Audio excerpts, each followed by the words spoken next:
Most people call a pro for these projects, but you don't need to. They're simple, they're quick, they're easy enough, and if you do them all, you'll save over $2,523. Who couldn't use that in this economy, am I right? Each of these projects, for each one of them, I have a full video. We'll link to each one, like in the upper corner right there. You'll see a link as I'm talking about it. I'll also put links to all of them in the description so you can learn how to do every single one of these things. The first one's pressure washing. Now look, hiring someone to wash your windows on the outside or your driveway, that can cost you around $400. But the Ryobi pressure washer I talk about in this video gets the job done, and it costs under $100. Or if you need to go even cheaper, you can go buy this little hose attachment that I talk about in this video right here that only costs about $20. And that can do most of the jobs you need to get done around a house. The next little project is unclogging sinks. Look, everybody is eventually gonna run into this problem, and when Drano doesn't do the job, which in my experience has been more often than not, you don't need to call a plumber. In fact, doing so is probably gonna cost you at least $150 just to get them to come out to your house. This job is easy, even if you had to take the whole thing apart, which most of the time you won't have to. And I'll show you how to do it with tools that'll cost you less than $10. And you'll be done and washing your hands in under 30 minutes. The next one is fixing door hinges, which you might not realize it's the door hinge, but when your door is hanging a little bit loose and it doesn't latch right anymore, well, that's something you can fix pretty easily with a toothpick. I'll show you how in this video. Don't just live with this like most people do.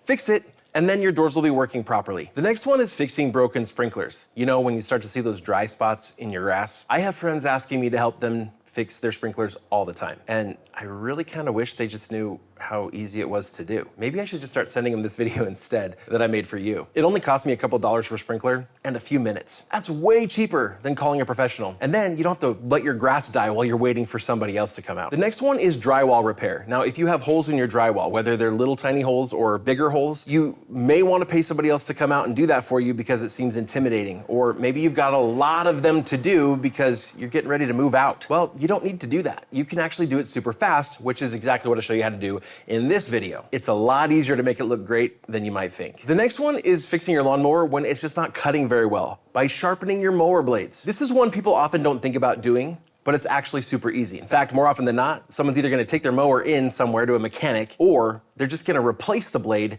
and spend $25, $30 on a new one. I'm gonna show you how to sharpen it real quick, real easy yourself, and in a very safe way that's gonna save you money from either paying someone else to do this for you or having to buy a brand new mower blade every time. Speaking of mowers, if your mower won't start, that's another one where people waste a lot of money either taking it to a mechanic or just replacing their lawnmower.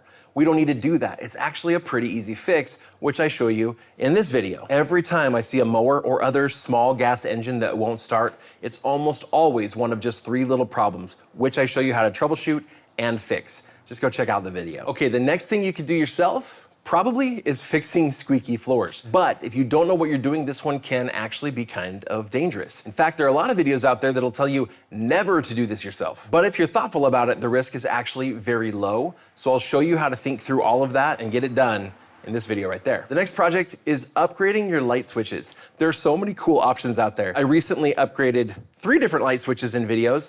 I replaced the light switch in my room with one that has a dimmer on it. I replaced one in my son's room that has a night light built in. And then I upgraded another light switch in my home to a smart light switch, so it's got automations. In fact, it's for the front porch light. That way the light turns on at sunset every day and turns off at sunrise.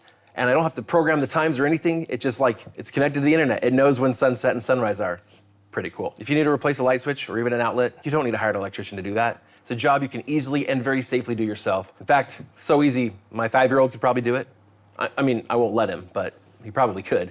I'll show you exactly how in this video. And the next project you could do yourself is hiding all of your TV wires. So if you got a TV mounted on the wall and space below it, you want those wires hidden. You don't want them getting pulled on, and they just kind of look bad. You can hide these yourself. Don't bother paying somebody else to come out and do this for you. It's a really easy project. You could probably do it for under $10 if you do it exactly the way I show you in this video. Now, do you have any other projects you've been maybe considering doing yourself and not sure if you should do it yourself, maybe hire a professional?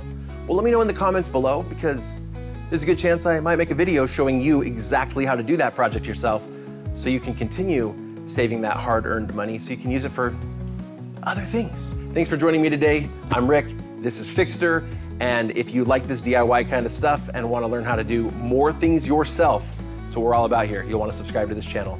We'll see you all in our next video.